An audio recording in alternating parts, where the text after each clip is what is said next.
coucou, on se retrouve du coup pour cette toute première vidéo que je vous fais pour ma routine renaissance après 40 ans.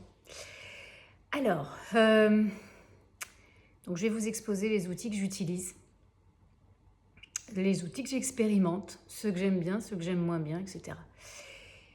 Ce qui est primordial déjà dans un premier temps, donc là je vous fais ma routine renaissance au réveil. Il y a plusieurs étapes, vous allez voir, au fur et à mesure. Donc au réveil, ce qu'il faut faire, ce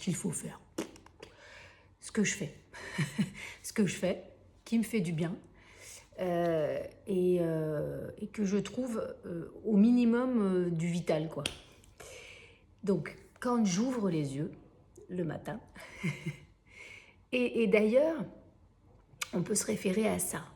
Vous savez, on naît quand on naît. Quand un bébé naît, la première chose qu'il fait, c'est qu'il inspire. Et quand on meurt, la dernière chose que l'on fait, c'est un souffle. Donc en fait, la respiration est centrale et vitale. C'est notre souffle de vie, c'est hyper important, on est d'accord? Voilà. Donc quand on se réveille le matin, évidemment, on n'arrête pas de respirer pendant la nuit, hein. C'est pas ça que je dis. Mais il faut revenir prendre conscience, parce que quand on dort, on est dans l'inconscience. Voilà. Il faut revenir prendre conscience de son souffle. Et déjà en avoir conscience, c'est-à-dire, j'inspire, ok, je sens l'air qui rentre et qui sort par mes narines. L'air, quand il rentre, il est plus frais. Quand il sort, il est un peu plus chaud. Ça veut dire quoi? Être dans la conscience. C'est pas de dire, ouais, bon, je respire. C'est super, de toute façon, je suis vivante, donc je respire. C'est pas ça le truc, c'est d'être consciente. D'être dans la conscience de la respiration. Donc, d'y porter attention. Donc, comment est votre souffle? Par où vous respirez? Comment... Est-ce que vous pouvez mettre des mots sur l'air est frais ou l'air est plus chaud? Enfin, votre ressenti, comment vous ressentez les choses déjà? Et puis ensuite, ce que je faisais avant, parce que la toute première technique que j'ai donnée à mes clientes en cabinet et que je donne encore et que je recommanderais toujours et à tout le monde parce que ça m'a sauvée, moi, de la spasmophilie déjà dans un premier temps quand j'étais plus jeune. Et aujourd'hui, je pousse un petit peu plus mes techniques de respiration. J'apprends aux côtés d'Odile Lazzarotto aussi, qui me montre d'autres techniques, d'autres choses un petit peu plus en profondeur et qui me correspondent à moi, parce que je le répète et je le redis et encore, on est tous uniques. Donc là, je vous montre ce qui me fait du bien à moi.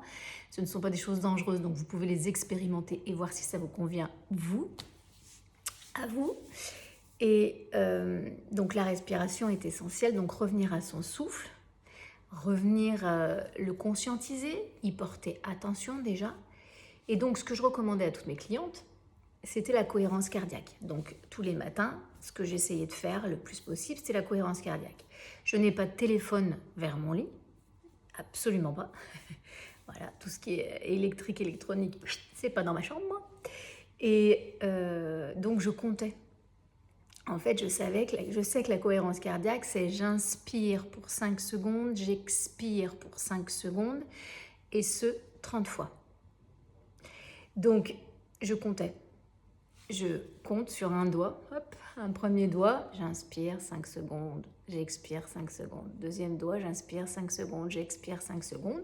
Je faisais 10, 20, 30, et je savais que j'avais mes 5 minutes.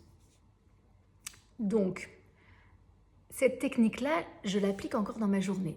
Mais au réveil, j'en applique une nouvelle. Une nouvelle qui m'a été apportée par Odile Lazzarotto et que je ne connaissais pas, mais que bien d'autres personnes connaissent. C'est la respiration profonde. Faire un profond reset avec votre respiration. C'est-à-dire venir inspirer, mettre l'air de partout. Vous pouvez la mettre, vous savez, l'air, on gonfle le ventre, on gonfle la cage thoracique, on peut même en mettre dans le dos, en latéral. L'air, on peut... Quand on est vraiment dans la conscience et dans l'observation de soi, on le sent, l'air, on sait où il se stocke, etc. Et on peut même l'amener, le souffle, où on veut. Et ça, on en rediscutera dans ma routine, dans des étapes un petit peu plus après. Et donc, cette respiration profonde, là, ce petit reset du matin, ça va venir réveiller tout le fascia, ça va venir l'activer. Parce que avec Odile Lazzarotto, dans sa formation, on parle beaucoup du cerveau-corps qui est le fascia et qui perd sa souplesse très rapidement.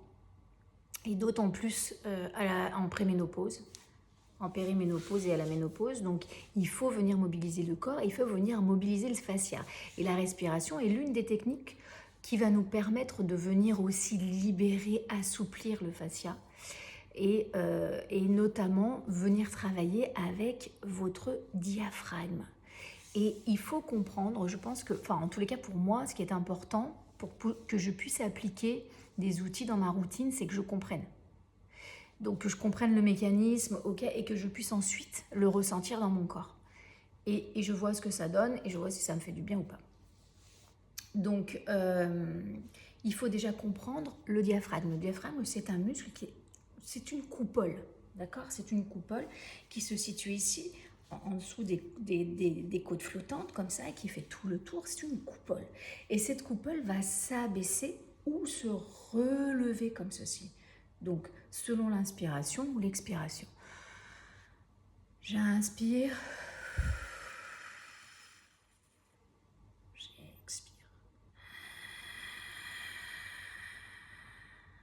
J'inspire.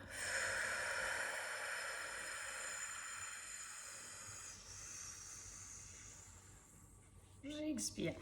Et là, je vous le montre pour que vous compreniez bien qu'il y a vraiment cette vague comme ça, de cette coupole que vous avez au niveau des côtes flottantes qui va monter et qui va s'abaisser. Et en faisant ce mouvement-là, vous allez ramener du sang dans tous vos organes digestifs et vous allez vraiment détendre. Vous allez agir aussi au niveau lymphatique, hein, toute votre circulation lymphatique. Vous savez, on a la circulation sanguine. Ça, on connaît plutôt les veines, les artères, ça on sait, on maîtrise à peu près, qui va très très vite. Et la circulation lymphatique, c'est un circuit parallèle à la circulation vasculaire, mais qui est beaucoup plus lente. Et cette circulation, tout ce circuit lymphatique, il permet d'éliminer les toxines, c'est le réseau des gras aussi, où tous vos gras, vos acides gras circulent, donc il est hyper important. Hein, c'est tout, on a les ganglions qui sont là, nos usines à fabriquer les anticorps, etc. Donc le circuit lymphatique, si vous me suivez dans ma routine, on va aussi le voir. Je vous montrerai le circuit pour que vous puissiez, vous, de manière autonome, le travailler. J'ai eu l'occasion de travailler, de me former au drainage lymphatique, déjà, il y a quelques années. Donc je connais bien le circuit, je sais de quelle manière ça se passe. Donc je vous montrerai tout ça pour que vous puissiez le faire seul. Je vous dirai à quel moment moi je le préfère. Et après vous ferez comme bon vous semble, comme d'habitude. Donc il faut comprendre cette coupole diaphragmatique, ce diaphragme qui est là-dessous et qui est en coupole et qui va monter ou descendre en fonction de l'inspiration et de l'expiration et qui va venir vraiment mettre en mouvement votre fascia, venir l'assouplir, travailler pour irriguer les organes digestifs, ramener un petit peu de... Et puis il est essentiel aussi quand on travaille avec votre nerf vague pour la régulation de votre système nerveux. Donc la respiration est essentielle. C'est autonome chez nous, c'est-à-dire que ça se fait tout seul. Donc on ne se pose jamais la question de dire ah bah oui, mais est-ce que je respire bien ou est-ce que je respire pas bien? Mais en fait, la majorité des gens qui n'ont jamais travaillé avec des techniques comme le yoga ou le stretching ou peu importe, des techniques qui nécessitaient du souffle, qui nécessitaient qu'on porte attention sur le souffle, eh bien vous n'avez jamais vu vraiment comment vous respiriez. Et il est intéressant d'aller se poser sur votre façon de respirer. Comment vous respirez? Alors, moi, j'ai remarqué que j'étais en apnée la plupart du temps. Et chez moi, ça rigidifiait mon fascia. Là, c'était tout compressé comme ça. Donc, il n'y avait rien qui n'était pas contracté et compressé. Donc, il fallait vraiment... moi, la respiration, mais évidemment, pour tout le monde, c'est vital, on l'a bien compris. Mais c'est essentiel, moi, pour me détendre, mais pour tout le monde. Nous sommes tous des êtres humains, nous fonctionnons tous avec les mêmes bases et les mêmes règles de base, mais évidemment, après, nous sommes uniques dans toute notre lumière et dans tous nos dons et nos potentialités qui sont différents d'un individu à l'autre. Mais à la base, il y a quand même un fonctionnement qui est un peu similaire, hein, quand même. Bon. Et donc, il faut travailler avec la respiration. C'est pas... c'est autonome, c'est inné, donc on dit oui, bah, je respire. Mais observez bien comment vous respirez. Lorsque vous mettez une main sur votre thorax et que vous mettez une main sur votre ventre, et que vous vous octroyez un petit moment dans la journée où vous êtes calme, il n'y a pas de stimulation, vous êtes toute seule. Pour certaines, c'est rare. Et que là, vous observez de quelle façon vous respirez. Où est-ce que le souffle se porte? Est-ce que c'est votre ventre qui va gonfler sur l'inspiration, ou est-ce que c'est votre thorax qui va monter? Est-ce que c'est vos épaules qui vont monter? Où se porte le souffle? Bien évidemment, quand on y porte attention et que l'on sait qu'il est préférable, oui, on sait qu'il est préférable, mais vous préférez quoi? Vous, qu'est-ce qui vous fait du bien en fait? Donc observez. Évidemment, quand on va être sur une respiration abdominale, une respiration aussi diaphragmatique, où on sait comment fonctionne le diaphragme, donc on va porter son attention dessus, et on sait qu'il monte et qu'il descend, et on va chercher à aller vraiment, avec notre attention, faire en sorte qu'on respire par, pour et avec le diaphragme. Mais on sait que la respiration abdominale va déjà lui permettre... C'est pas, on ne respire pas avec le ventre, c'est juste le mouvement du diaphragme qui fait que notre ventre gonfle ou non. Mais voilà, effectivement, quand le ventre gonfle, on sait qu'on est plus dans une respiration d'apaisement que lorsque l'on respire avec le haut. Donc déjà, voyez comment vous respirez, vous, là. Parce que ça, c'est l'une des bases et ça peut changer, mais tellement de choses. Mais tellement. Et on y reviendra dans ma routine parce que la respiration, je la mets en place dès que j'ouvre les yeux dans mon lit, mais je la mets en place tout au long de ma journée. Voilà. Et pour moi, je ne peux pas faire sans, c'est pas possible. Donc, une fois qu'on a compris le mécanisme du diaphragme, d'accord, et qu'il était essentiel qu'on vienne, c'est avec lui qu'on respire, c'est avec lui qu'on travaille. Qu'on a conscientisé notre souffle, ok, et qu'on a conscientisé notre diaphragme, ok, on a compris comment ça marchait, ok. La technique que j'adore en ce moment pratiquer et qui a changé mon état de relaxation, c'est-à-dire que je viens beaucoup plus rapidement en état de relaxation, donc c'est cette respiration profonde qui va vraiment vider complètement, on a vraiment très peu l'occasion de vider complètement l'air que nous avons dans nos poumons. Vraiment venir faire une compression comme ça de l'air qu'on a dans nos poumons et c'est vraiment bénéfique pour plein d'autres choses et on aura la possibilité de l'aborder encore plus tard dans ma routine pour l'apport d'oxygène, l'apnée, etc. que je teste aussi. Voilà, qui apporte des choses merveilleuses pour notre organisme, et que je teste, et que je prends ou que je ne prends pas, et que je prends des fois et que je ne prends pas des fois. Voilà, ça fait un peu ça. Donc voilà, donc là ce que je voulais vous montrer, c'est ce que je fais le matin. Je fais 3 à 5 respirations complètes le matin, profondes, un gros reset respiratoire pour venir inonder mes cellules d'oxygène, venir vraiment commencer à travailler au niveau du fascia. On travaille avec le diaphragme au niveau du nerf vague. Donc j'apaise aussi mon système nerveux si jamais j'ai un cortisol au taquet le matin, parce que vous savez que le cortisol, c'est l'hormone du stress, d'accord, mais c'est celle qui se met en place le matin pour qu'on puisse faire les choses. Donc elle n'est pas néfaste. On parle du cortisol, il ne faut pas le diaboliser, il est présent chez nous et pas pour rien. Mais quand il part dans des sphères de dosage de folie parce qu'on est trop stressé, là, c'est là où il devient délétère. C'est comme tout, et je le dis tout le temps, c'est la dose qui fait le poison. Donc, voilà. On va essayer, du coup, le fait de se détendre dès le matin, et ben, on va maîtriser un petit peu notre dosage de cortisol aussi, qu'il ne soit pas trop au taquet. Voilà. Donc, je vous montre. Est-ce que ça va? Je ne suis pas dans mon lit, évidemment. Non, je ne suis pas dans mon lit. Le matin, je fais mes routines, quoi. Donc là, je vous montre ce que je fais. Hop, comme ceci, je le baisse un peu, que vous voyez quand même un petit peu. Voilà, le petit bidou. Que vous voyez un petit peu comment ça se passe. Donc, respiration profonde et complète. Hop, hop, je me baisse.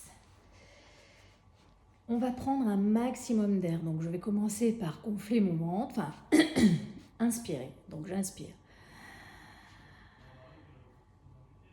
Et je prends un maximum d'air. Donc, Au niveau, on va voir l'abdomen qui va se remplir, enfin l'abdomen qui va gonfler, on va voir la cage thoracique. Je prends un maximum d'air, j'ai l'impression que j'ai de l'air de partout, d'accord?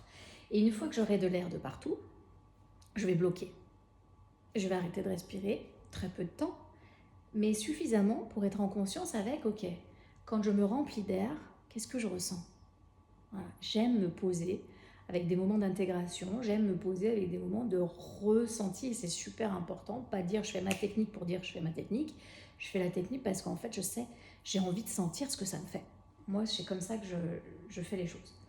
Donc je vais inspirer, complètement un maximum d'air que je peux prendre, je retiens, je conscientise ce qui se passe, et là, dans un grand soupir de soulagement, je vais venir abaisser, enfin, je vais venir expirer, et on va voir que c'est au niveau de ma cage thoracique, tout s'abaisse, et il y a cette formation de, on sent le diaphragme qui va venir se contracter. Et là, en fait, on fait même travailler déjà, d'ores et déjà le matin, travailler notre transverse au niveau des muscles abdominaux, le transverse, le muscle profond. Et on va sentir tout ça. Donc c'est même bénéfique pour votre transit si vous avez tendance à la constipation, parce que ça va mettre en route tout le fonctionnement. Je trouve cette respiration absolument géniale pour moi. Après, il y en a plein d'autres. Vous pouvez faire plein de types de respiration sur plus d'inspi, plus d'expi, etc. On le reverra ensemble et je vous expliquerai quand on cherche la détente, etc. Les techniques. Mais on en parle déjà beaucoup sur les réseaux, donc vous devez savoir un petit peu. Et puis voilà, on va faire ça comme ça. Donc je vous montre ce que ça donne, ok? Je fais 2 respirations que vous puissiez vous rendre compte un petit peu. Donc j'inspire.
Voilà, là je vous en ai fait 2.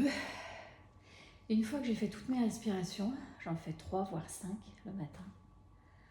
Alors vous pouvez lever les jambes, vous voyez, j'ai mes jambes levées un petit peu, surélevées, vous pouvez avoir les jambes relâchées. Moi je fais des deux façons.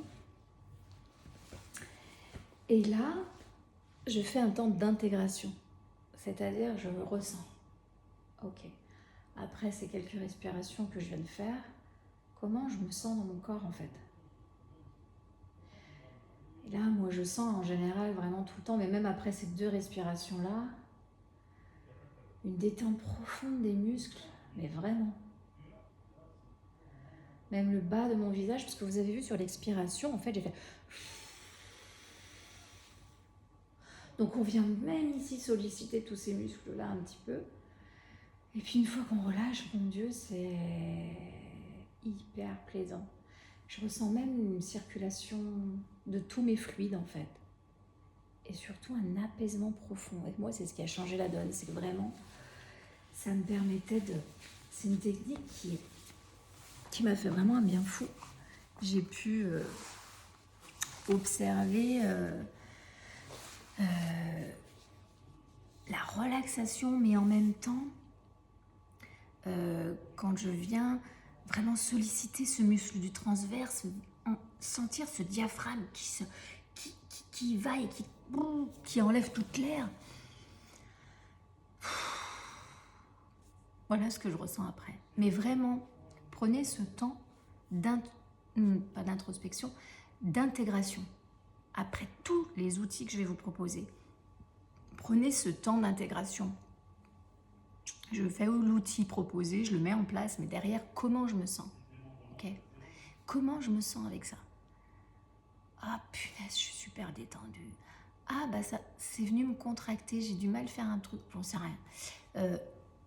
Mais essayez d'être dans le moment d'intégration et de ressentir ce que ça vous fait après. Le moment juste après.